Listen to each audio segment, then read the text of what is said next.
Thanks for joining us today for the SMB Report, the podcast for small and medium-sized businesses, the major driver of the economy. I'm your host, Kirk LaPointe.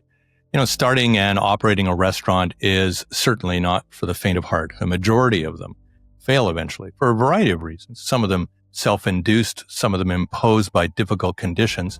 So today we're going to discuss the state of the industry with its leading authority in British Columbia. Ian Tostenson is the CEO and president of the BC Restaurant and Foodservices Association. I've known him for a while, and I know him to be a passionate advocate for an industry vital to our well-being and quality of life.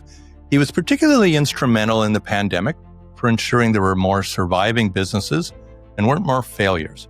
I hope you'll agree with his perspective that much can and should be done to help this important sector in the small and medium-sized business space. Good to see you, Ian. Thanks for joining us. Hey, Kirk, how are you? I'm really well.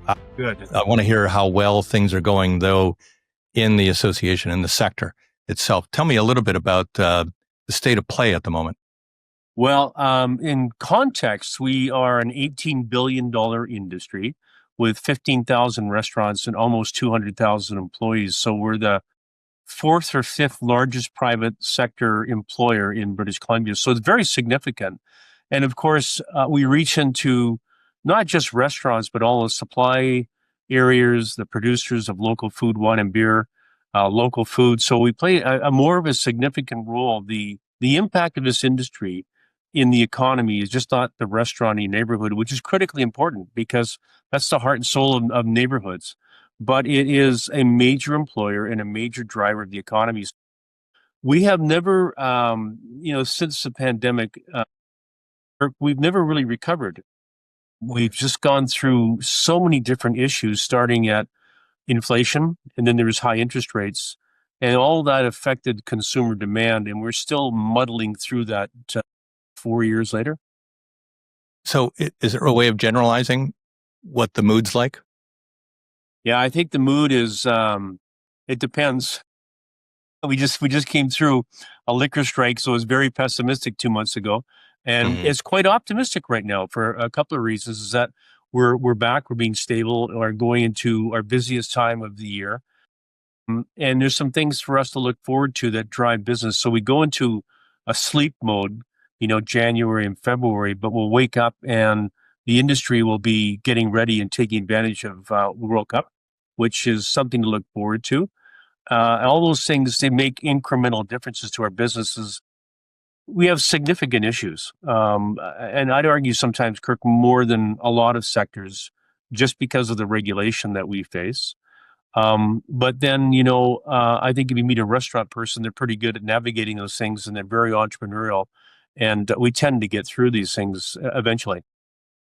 I mean, we're now more than 5 years removed from the start of that pandemic. And it was pretty crushing at first, obviously, for the entire sector. A lot of uncertainty, closures, restrictions, social distancing eventually, and all of that. First of all, how much of a bounce back has there actually been? And then, I think, more than anything else, so what did the industry learn about itself in that whole space? We learned that we are largely unprepared as a province for a pandemic. I remember talking to the premier then, John Horgan. He was so awesome. He was so involved. And I think it all started because we wrote a plan. We were closed by Dr. Henry, and we responded 10 days later with an opening plan for industry. And she really liked that. And he loved that. And that really helped us a lot. But we realized a number of things is that we weren't taking full advantage of delivery. So delivery became a major issue, and then it became delivery with alcohol. Woo, isn't that something? Back then, we actually had to get approval one weekend from the premier to approve that change. Technology. So if you recall the use of QR codes, and we realized that cluttered tables weren't necessary. And then we found out technology in our kitchens to cook faster, to be more efficient. And we learned a number of things. It was quite surprising. You would think that 5 years ago we would have had all that nailed, but we didn't. There was a major policy change that we were able to affect with the government, which was major, and that was the ability for restaurants to buy liquor wholesale from the government. So that would save about 20% on the price. The pandemic was amazing. Unlike today, government listened to industry, and they really realized that they were not the experts in this, and that we were somewhat more of the experts in this one. And we worked together. We made things happen really fast because everybody's, tomorrow may never come. So we had to make sure that we were doing everything we could. And I think that's a real model as we go forward for the business community as to how we approach very complex problems. But we had one mission, and that was survival. And we had another mission, which was the public that used, this was really fascinating for me, but the public used restaurants as their barometer as to what the circumstances were on any particular day with the pandemic. So if we were closed, you were at home. If we were open, you were in, but we were distancing, plexiglass, all those different things. I think it showed the remarkable resiliency and flexibility of an industry able to pivot. I hate to use that word, but to respond so quickly to something that we had never anticipated. And slowly but surely, that first year, we were starting to see things like patios that had sprouted out on thoroughfares. People were, losing a lane of traffic, but gaining a place where they could go out and feel a lot safer than a lot of people felt being indoors, even in the same amount of distance from a table apart. And that's the one thing I really find kind of crazy is that here we are, and we're battling right now to get patios open, and they get the approvals of patios. It's a bit of a complex situation. You've got to get approvals. If it's a liquor license, a patio, it's got to go to Victoria. There's a number of layers on it, but there wasn't a lot of layers on it during the pandemic, and it worked. We actually had patios and innovation patios, and they didn't cost a lot of money because the government saw it as, to your point, Kirk, as that's where we had to be, is outside in distance in the fresh air. Now getting a restaurant in the city of Vancouver, for that matter, anywhere, it's a complex project, and it's engineers are involved, and it's costly, and there's no reason for that layer to be there. So one of the things that we do is we try to break those barriers down. Is that if you had confidence in this industry 5 years ago, you should have even more confidence in it today. And we're making progress, but the bureaucracy the bureaucracy really slows things down. Am I right in assuming that when we first began to see labor shortages, it was during that era when people were getting subsidized to stay at home for a while? Yeah. And also there was a safety issue for some people. They were very concerned about being servers, being in the kitchen, being the ones that were out front facing the customers, and that we really haven't seen a full-fledged recovery from that. No, I'm just thinking back, like we took our servers, the front of our restaurants, and said, put a mask on and give it a shot and see what happens. I mean, that's literally what happened. We weren't entirely confident that it was going to work, but it worked. Going into the pandemic, there was this, we had done a study in 2018. It showed a systemic shortage of workers in our sector. And it came down, I thought it was really interesting. It said a third of the people, for every two people out of the three people that retire in BC, we replace two with a demographic issue then. And that continues to be an issue now. And then the pandemic came around and we lost even more people. They just said, you know what, this is risky industry to be in. So it got worse. We are, across those 15,000 restaurants today, roughly 15,000 at least people short in our kitchens, in cooks and chefs. We're graduating maybe 800 people in our own domestic education system. So we've been relying very heavily on skilled labor from outside of Canada. And we had really good success with that. And I tell you, these workers, they come in, they're highly credentialed, they're really good, and they saved our industry after the pandemic. But the change now is that the federal government has made drastic changes to the immigration policy. It's virtually impossible right now to get a worker abroad because they don't meet the criteria of what Canada is looking for in workers. So we've got a big problem in our hand. We had a session with some restaurants 3 months ago, and there was probably 400 or 500 on the phone call, and a lot of them were saying that they're going to start cutting hours or closing because they just can't operate. Another challenge for us, it's a federal one, but I think the premier is on side. He wants permanent immigration, and I agree with him. So we're trying to find pathways to handle that. But I guess, when you look at the province's labor forecast for the next 10 years, they need 1.1 million people, and 35% of that 1.1 million people is immigration. So they're kind of talking out of both sides of the mouth here. So we're working on it, but it's a bit painful. Just stepping in for a moment to recognize our sponsor, Sprague's Group. Canadian small businesses are facing challenges like never before, and this is why Sprague's Group developed Vistera. It's a subscription-based support package. It gives you immediate access to senior HR, legal, financial, and communications expertise at a fraction of the cost of a full-time hire. Vistera is designed to give you the framework and guidance you need to build a stronger, more efficient business without the high overhead. Click the link in our show notes to learn more about what Vistera can do for your business. Now back to the episode. And you would know this very well, but I mean, the politics involved in the immigration question in our country now has gotten harsher. I think one of the myths about this is that somehow the foreign temporary worker is stealing a job from a Canadian in all of it.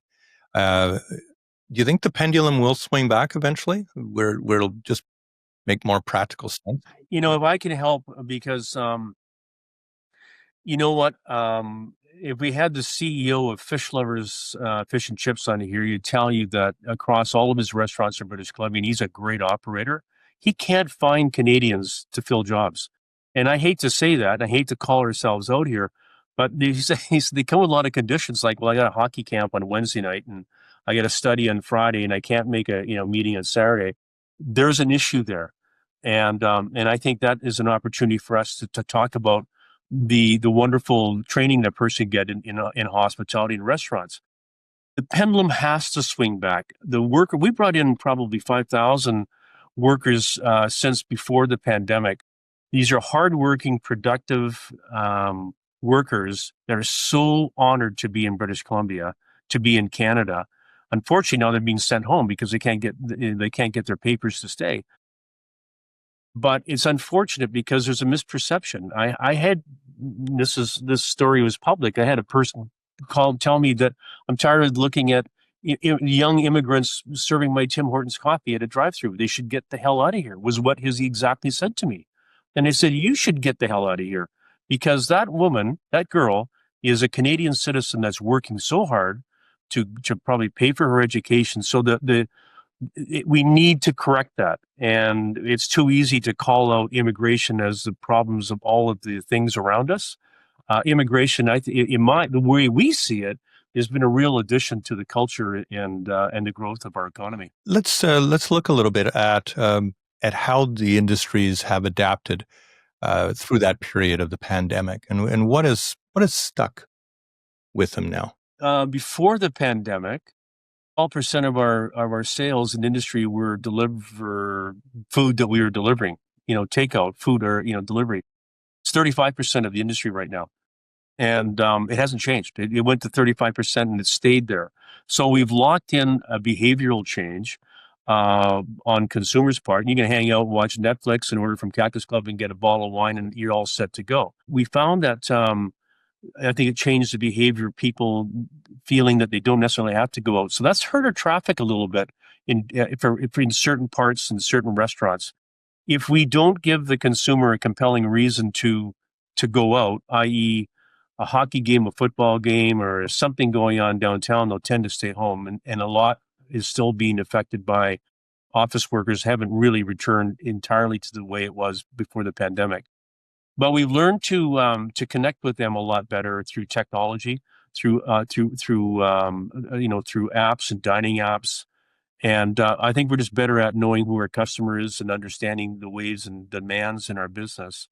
But We've become more efficient. We've had to become more efficient because of the staffing issue, and that was the technology applications in our kitchens.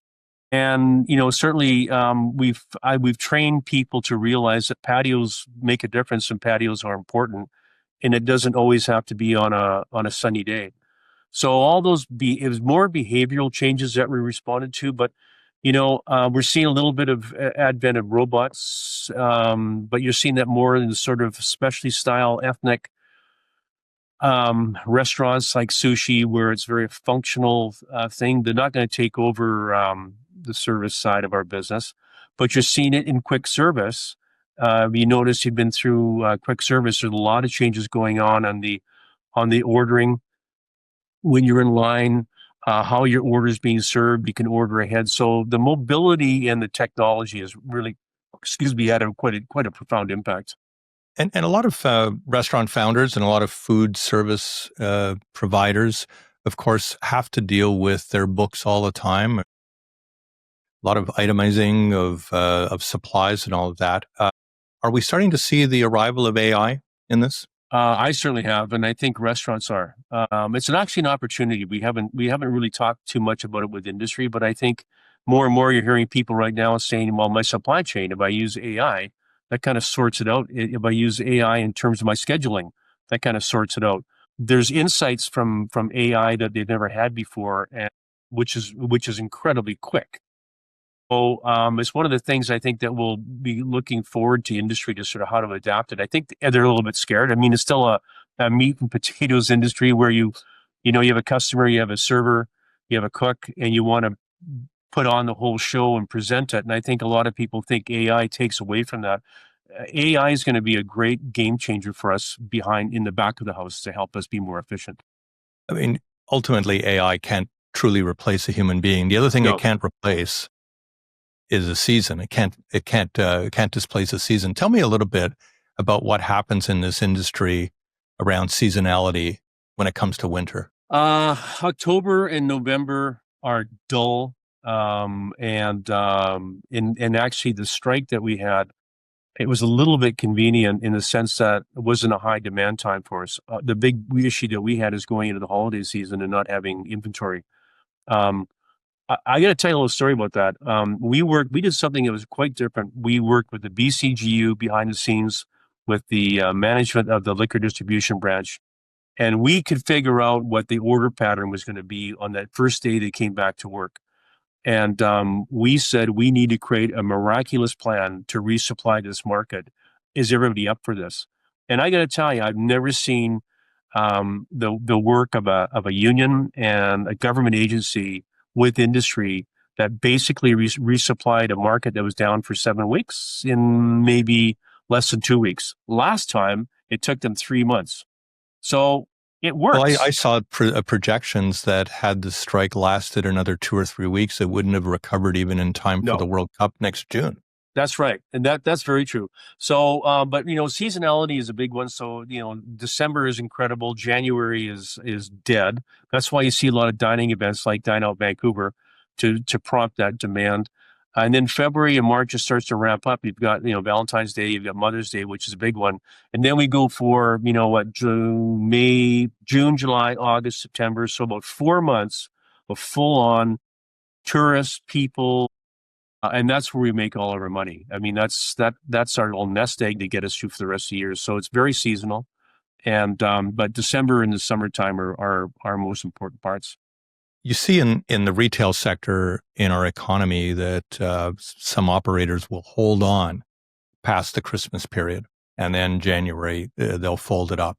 They just can't make it anymore. But they wanted one last little push. Yeah. Does that happen in restaurant and food service very much? It's expensive because you've got so much vested. And I think sometimes, here's a stat from Restaurants Canada is that 50% of the industry in British Columbia, so 50% of restaurants are either breaking even or losing money. So it's low margin game here. It's less than 5%, 3%. The bigger guys, they have economies of scale. So a little different there. But it's the problem, we were seeing is that people hope and they hope it's going to get better and they hope they're going to get labor. It's very expensive to shut it down though, because they're normally on the hook for the balance of their lease. And that could create thousands of dollars. So a lot of them just sort of fumble through, just trying to create some cash to pay some bills. They roll down on their staff, obviously, and cut as many variable expenses as they can. And some of it we're starting to see, when you see closures now, invariably what we're seeing is that that restaurant was at the end of its lease and they just don't see any economic reason to carry on. And they're probably exhausted because of all the things they have to endure. Yeah. Uh, it's hard to generalize about such a large swath of our economy, but I wonder if there are distinct big city and small town markets and differences that they have in terms of what are their needs and how they're being addressed. Certainly supply is a big issue. Side of, Victoria and Vancouver, you get into lower economics of scale. The labor shortage is higher and more exacerbated in those markets because, we've got universities and stuff we can deal with and draw from in the bigger centers. So there's a big problem that way. They sort of get ignored. Like, you don't sort of see, big dining programs going on. So they're very sort of local. They're very comforting to the local and targeted towards the local community. They're not that innovative. You're not going to see a lot of innovation. They're comfort. I see it, I've never been asked the question, but I see outside of the bigger centers, they're comfort centers. They're just Yeah. places you can go and hang out with your friends, your neighbors, have a cup of coffee, a burger, nothing overly sophisticated. The economics are important because you can't get too much on price in those markets. And you don't get necessarily the benefit of tourism, which is really important to us. But you have regulars. You have people You who have are there regulars. regularly. That's right. Yeah, exactly. Yeah. Yeah. I think if I'm getting this quote correct, you said at one point that hospitality needs to change its story. Yeah. Change its story. What do you mean by that? It's a model in um, North America, I suppose, that it's a very short-term model. You've got your front of the house staff. Generally can be students. You don't get a lot of, and they're part-time hours, but they're making good money because of gratuities. And then you've got the whole issue of labor shortage in your kitchens. We don't view this industry as a career. We don't view it as, Kirk, you could become a server and a great server and have a great. Now there are people like this in Vancouver, and they've had a great life. They make good money on gratuities and they love it. But generally, it's a high revolving industry, and I think that we, as an industry, need to create more careers and opportunities and pathways into management. It's very, very interesting business, and it has so many different dimensions to that.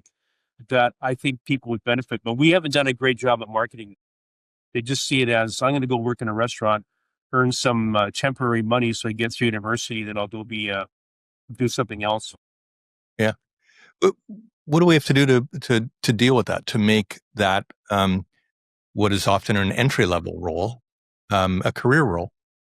I think part of the problem is a perception that the people feel they don't get paid much in restaurants, which is a fallacy because most good servers are working for the gratuities. We can talk about that in a second. A lot of people don't find, and we haven't done enough job. I think they sort of see all the shows about kitchens and the stress in kitchens. A lot of Canadians don't want that. They don't want to work in those kind of environments. So what you're going to have to do is you're going to need more labor that's more stable, that is more identified in terms of good salaries. Now, what does that do to the food price? So, I mean, are you prepared to buy a $30 hamburger? And that's the problem. So we naturally, there's a ceiling on this naturally because the consumer is going to say, you know what, that's great, but not for $30. I'm not going to buy your hamburger. So then you tend to minimize these things. Europe's different. I mean, they've always sort of seen it as, if you're a career server, that's something that's really quite something. Or if you're a chef or a cook, you've got some status. We haven't been able to get there yet. And I think we have to work that because we can't just be revolving, turnover is expensive, and trying to find labor for our kitchens we can't be thinking short term all the time. But I think it's very indicative of the number of people that don't enroll in cooking school in British Columbia that are domestic people that tells a bit of a story. So it's going to be a challenge, Kurt. Yeah. Yeah. Can I ask about where we are with the issue of tips now? In many jurisdictions, of course, tips are taxed these days, and in some, it's not even clear on how gratuities are shared among staff. What are the ground rules now in British Columbia? Well, the ground rules are pretty strict by the CRA. So we basically say Kirk's restaurant.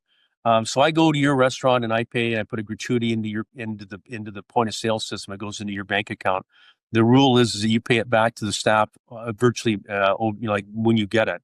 So what we do is um, they'll set up a working group of employees that manage the gratuities. So the money gets paid back to them, and they distribute it amongst themselves. So you'll get money that goes to the servers, and you'll get money that goes to the back of the house. So everybody shares in that success. Generally, this is interesting. A lot of people don't know. A server has to pay into a tip pool even if they don't make any gratuities. So if you sell $1,000 worth of food and your service is terrible and no one wants to tip you, generally you'll have to pay about 7% into the tip pool. You're penalized for bad service by your own Yeah, restaurant. right. Yeah. So $70 goes in out of your pocket. So if you decide to sort of, tip, because if you don't tip, it hurts people. But you don't want to tip, make sure that somebody above that server knows why you're not tipping. So it's a very important part of the community and the culture back there. Yeah. The server will make, if they're making minimum wage around $18, they can make another $10 or $15 an hour easy if they're a good server and work hard. So it's not going away. I mean, there's some restaurants that have tried to do a non-tipping situation, but basically what they've done is put their prices up 20%. You walk in and go, okay, the hamburger's $20 right now, but you have no say. You can't say yes or no, I like the service. And we, in North America, at least anyways, they do it in other parts of the world, but in North America, we're not ready for that. And Are the operators comfortable with that idea of having a flat fee that gets tacked on at the end, or do they want that variable? they want the variable. Danny Myers of the States owns Shake Shack and a number of restaurants, and he tried this model. I mean, he's like an extraordinary restaurant guy.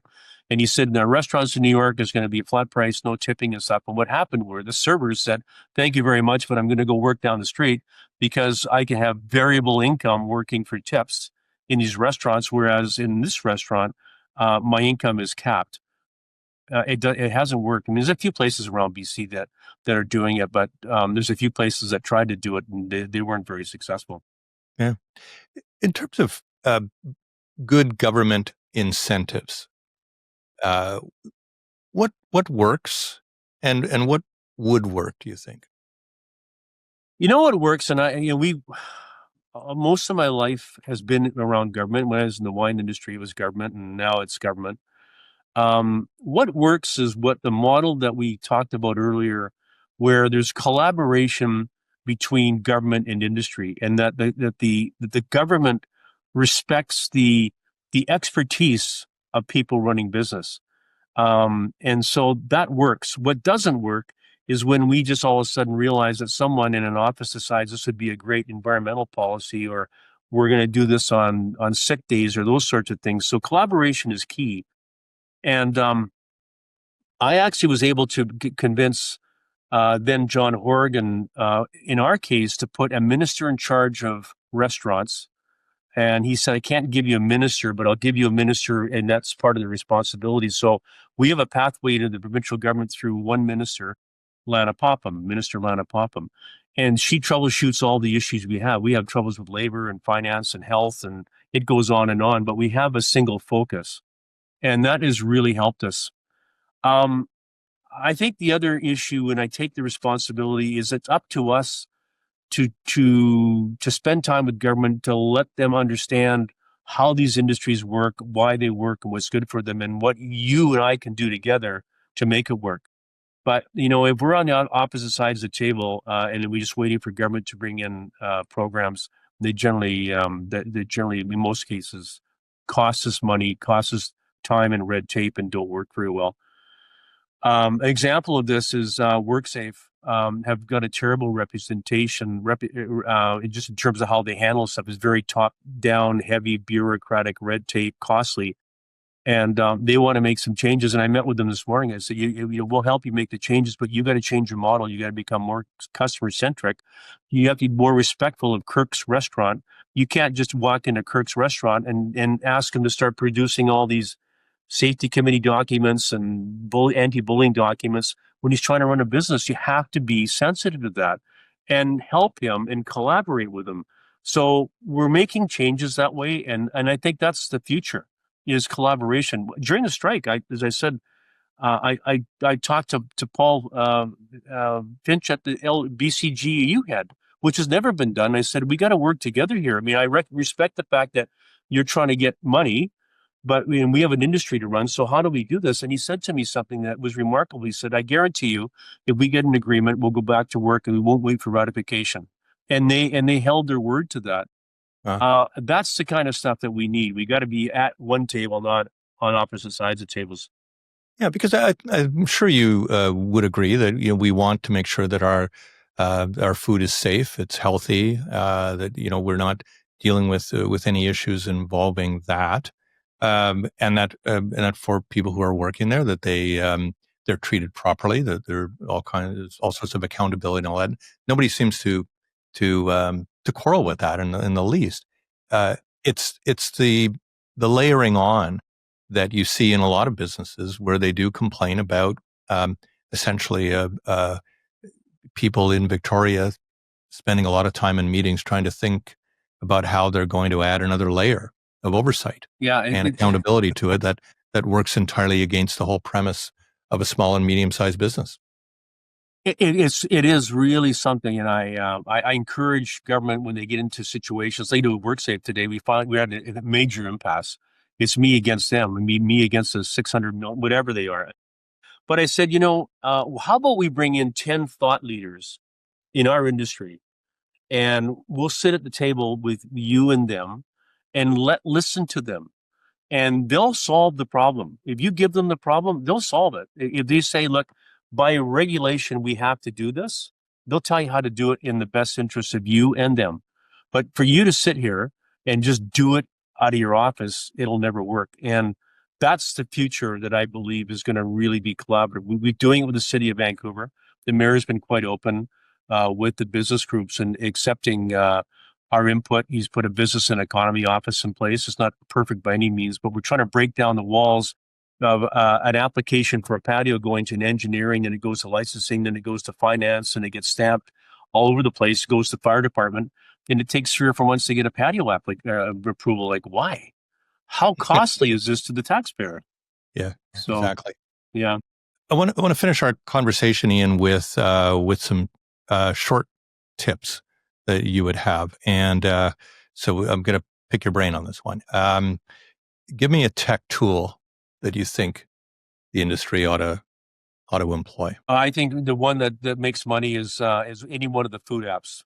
Uber Eats, Skip the Dishes. I mean, that actually drives revenue and it creates convenience, and they're quite sophisticated in terms of their. I think the next one is certainly anything that engages consumers through online reservation programs and tying into reservation systems is really good. That just saves money. And then, of course, so there's all these smart kitchens now. The third one would be so you get a whole bunch of orders, and you're Kirk, the chef. You're going is going to tell you, okay, put the sausage on now and put the eggs on in 3 minutes. And so it really helps in terms of the efficiency. Those are really helpful. I could use one of those at home. Now, a leadership habit that you think? Initiate, be bold, measure, and then adjust. I learned that the initiation of the pandemic on everything is take the initiative, be a leader, put yourself out there. In our particular case, people look to us to solve problems. So we've gone to a business model that's 24/7. That is, you've got a problem, you call us. We'll find a way to solve it for you. Recognizing that you are a small business, you don't have time to go on a WorkSafe. I guess I'm bad with WorkSafe and go through 45 pages of what's the regulation. That's our job. Your job is to make money. And You gotta be intense. You gotta keep the pressure on. You can't be an organization. Whether you're an association or an organization that prides itself in sitting around having a bunch of meetings and more meetings and more meetings. I can't tell the industry when we put out our information to them, here are the issues that we're working on. And I go, gee, I'm having some meetings and I had some more meetings. They go, you're useless. Like, we want results. So now we're into a mode of, we had a meeting, this is what we're going to do about it. And if we don't get that, we're going to do this. And that gives a lot of confidence. So taking initiative is tiring, believe me, but it's really, really important. And it gives you a competitive advantage. Okay. Sit around and think about it too much, you'll lose the game. Okay. A lesson from the pandemic that you ought to keep in mind. Be respectful that we are very diverse industry and province, and we left the whole people out of that equation because everything was done in English and not everybody connected. And that to me is wrong because, I talked to the Premier about that. I said, I don't know how we do that because there's a 39% of our industry is ethnic. A lot of them don't speak English and we leave them out all the time. And that's wrong. So that's the big lesson is we've got to coalesce and be much more broaden in our approach to reflect the diverse nature of the province. All right. And last thing, a signal of optimism from you. Yeah, you know what, Kirk, I feel strong about this. We're working on a program with the government around FIFA. And I said to this Premier, I said, you can't be the cheerleader of the economy. You've got too many things to be happy and sad about. But hospitality can. And I said to him, let us turn this province on fire. Let us be the cheerleaders of the economy. Let us talk about tourism and food and all those great things and lift people up a bit and give them something else to think about beside pipelines and First Nation land claims. I'm very optimistic about that because the reason I feel good about that is that that's what we did during the pandemic. Every single day we were called on to comment, and we commented in a way that was uplifting to the public. I hear people say, you know what, we listened to the pandemic and I felt better. Or you were calm and you explained it to us. And I think that we can have a real effect on the economy, which means consumer spending and means people going out by us taking a very proactive role in this. And I look forward to that. You were very much a barometer, Ian, during the pandemic. Thanks. I remember we did a lot of interviews together.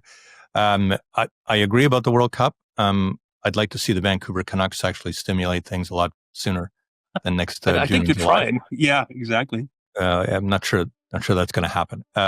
Anyway, it's been great talking to you. Always good seeing you. And thanks a lot for your help today on the show. Well, I really appreciate the opportunity to do this with you because I'm a big fan of yours. You know that. And I love the work you do. And I think this whole series is going to be really helpful. So anytime. Come back anytime. Thanks a lot. Thanks, Kirk. Thank you. Bye-bye. Thanks a lot for watching the SMB Report. I'm Kirk LaPointe. We'll see you again.